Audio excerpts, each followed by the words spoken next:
Hello everyone, in this video I'll be sharing with you the 2025 Ford Ranger Wildtrak Luxe Yellow. Okay guys, so this is the 2025 and soon to be 2026 year model of that Ford Ranger Wildtrak Luxe Yellow. So this is short for Luxembourg Yellow. So sa unit details, it will be reflecting Luxembourg Yellow. So yeah, in the front grille, it's a boxy type as well. And then you have your gray. You have your gray front grille. You have your big Ford logo. This is the 4x4 variant. That's why you have your front camera and two side cameras and one rear camera. So yeah, this is the grille. This is for the air intake. You have your small mini bash plate, and for your towing services here. You have your front sensors here. And your front fog lamps, which are LED, and your C-clamp LED daytime running lights. You have your turn signals. You have your LED high beam and matrix LED headlights, and your side lights when you're turning. So that's for the front part. You have a 2.0 bi-turbo diesel engine for the 4x4 and 2.0 liter single turbo for the 4x2. So the 4x4 is capable of as much as 210 horsepower and 500 Newton meters of torque. So for any kind of Ford or even a pickup of any variant or any brand, this is one of the most powerful here in the Philippines as a diesel engine. So here in the side profile of your Ford Ranger Wildtrak, of course, you'll notice at once 18 inches, so dark gray mags. And then you have your so 6 volts, and then you have your disc brakes. So disc brakes for the front and also for the rear. So disc brakes also for the rear. And then here you have your this is functioning exhaust vents for the engine, since the air intake will be coming here and for the front. So when the car is moving, yan, yung exhaust niya is from there. So for your side mirrors, since this is a Wildtrak, so same as the front grille, dark gray siya. You have your side indicators if you're turning, and you have part of your 360 camera here. So as you notice, you have your hard plastic anti-slip stepboard, and then you have your body color for your door handles and smart keyless entry. So lock, unlock. Okay, and our roof rails, this one is functioning. So pwede talaga siyang ipang-ipit, or you can use it to clip or put anything on top. Then you have your antenna, and you have your fashion bar. So yeah, so mostly the fashion bar, as it is stated, it's not really that's for utility. It's mostly for fashion. But this one, you can still clip some things here naman. Pwede din naman. So this one, so this is a gasoline engine, diesel engine, sorry. Okay. So anyway, you'll have the indicator here. And then you have your leaf spring suspension. And you can see this one. So in case you want to tow something, you have that, or you can put a rod in there and then you can pull something. So as I mentioned earlier, disc brakes also for the rear. And then my favorite part is the rear box steps, which is very, very useful for loading and unloading in your Ford Ranger Wildtrak. In the rear of your Ford Ranger Wildtrak, let me just open this first. So you have your big classic Ford bedliner. You have your 6 tie down, so 1 here, then you have a tie down here, this one, and then you have your 3rd tie down here. So that's for 6 total, both sides, and you have your 230 volts inverter here. And then this one, it's already very light, sobrang gaan niya, because you already have the tailgate lift assist. This is the mechanism, this one, that makes the tailgate very, very light. So noticeably, you have your third brake light here. You have the lock, so you can use your key fob to lock and unlock. You have your Ford logo and your backup camera here. So you have the Ranger engravement, and then this one, the steps here, anti-slip. So anti-slip also, where you can actually step on them also. So unlike other pickup trucks na design lang, this one you can step on them. So you have your LED taillights and brake lights. And then for the 4x4, this is your blind spot monitoring. And here, you have your sensors. You have a sensor here. You have your sensors here. And for your spare tire, you have to put your emergency tools there. Then you get your steel spare tire for that one. And then of course, you have your Wildtrak emblem. Going inside your Ranger Wildtrak. So let me show you first the door. So this one, you have your evident Luxe Yellow stitching even here. You have your soft leather touches here.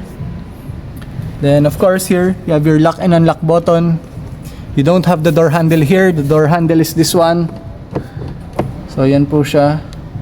That's the door handle. Then here, standard, you have your windows for your side mirrors to fold the side mirrors automatically and to lock the windows. Here you have your cup holders and some of your compartment space. You have your speaker here, very big. And here in this part, you have your aircon vents. And then this one, cup holders, same for the other side. And then this one is for your the light in your bed of your pickup. This is to adjust the headlights if you want to off, parking lights, automatic headlights, and standard headlights. This is for the fog lamps, and this is for the brightness of the instrument cluster and the infotainment touchscreen. So this one for the Wildtrak, your seat is already power adjust, so front, rear, then down, up, and then this is for your back, and then this is for your lower back, so the lumbar support here and here for this one. So gaganyan siya already. Okay, so let us get inside the Ranger Wildtrak. Okay, so as you notice, the stitches here are already Luxe Yellow. So basically, this is the main color of your Wildtrak, of the Wildtrak segment. Even your lettering here, Wildtrak, is in Luxe Yellow. And for your color here is Luxe Yellow. So let me start the vehicle. Okay. Fuel empty, I'm sorry. Okay, just click OK. So yeah, so this one, we're inside the Ford Ranger Wildtrak. You can notice the 6 inches digital instrument cluster. This is for your gasoline. This is for your engine oil temperature. So yeah, and then 6 inches, you can see most of the information. This is to control the instrument cluster. So up, down. Yeah, you can see your fuel economy, most of the menu. Or you can just go back to have it full screen like that. You can see your odometer, your temperature outside, then the transmission, and yeah, the remaining kilometers to fuel empty. So basically, we're fuel empty already. This is for your cruise control. So this is for your volume, voice command, and then yeah, this is very basic. So here, you have for your infotainment touchscreen. So for the Wildtrak, this is 12 inches. And then this is, you have the 3 windows here. So this one is for your infotainment side.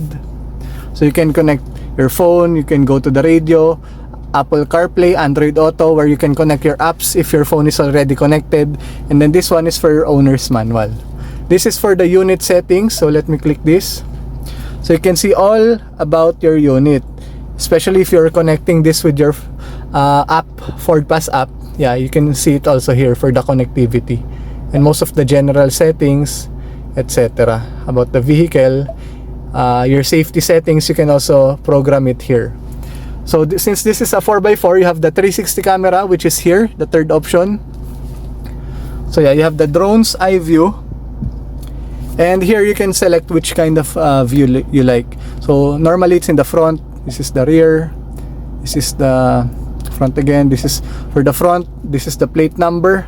If you're parking very close to a tree or to a pole, so this is what you can use. Escape. Okay, here you can also control your aircon. So this one, so yeah, you can control for your AC. You have dual climate. So pwedeng, so this can be 23. Let's make it dual. This can be 20. So yeah, let's make mine 18. Okay, so other than that, you have your manual controls for your AC. So on and off. This is for your fan speed. You can control it here naman. Okay. Let's put it lower. Then this is for your air circulation, hazard, volume button. Okay. And then down here, you have your wireless charging and your wire charging over here. So this is your gear shifter. Obviously, you have your manual mode here. And your electric park brake. So if you pull this, you're pulling the handbrake. If you release it, you just click this. This is for your off-road mode. So if I click this one, it will appear here in the screen. So yeah, you can see it's in 4x2. If for example you want to make it 4x4, for example, let's make it 4x4. So from 2 high, let's click it 4 high. So yeah, there's a light already. So this one, you'll notice it's already blue in front. So here, it's blue here. And then for example, na stuck, you want to release your unit, one wheel is stuck, you can lock the rear. So rear locking differential is just here. So naka-lock na siya. Okay, so let me remove that. Let me remove the 4x2 to 4x4. So as much as possible, when switching from 4x2 to 4x4 high or 4x4 low, you always stop the vehicle, put it in neutral or park. So for best long-term maintenance and conditioning of the unit and drivetrain. So this one, you can also twist this for your driving mode. So if I twist this, it will be shown here. So you have your normal mode, and then I'll twist it again. Normal mode, you have your eco mode, you have your towing or hauling, you have your slippery, etc, etc. Okay, so other than that, here you have your functions on top here for your lights, 2 lights, and this one. So yeah, the rear view mirror is already auto dimming. Second row, you'll notice, so it's a little bit spacious compared to most pickup trucks. Even your first row seats are already molded so that they're not straight down. It's a little bit curved for more leg room. And then here you have your aircon vents. Your aircon vents, and you have your 230 volts inverter and your charging ports. So that's a very nice touch. And some of my clients are executives with Wildtrak, so this is where you can hang your suits. And then just another bonus, let me pull this up. Yeah. Okay.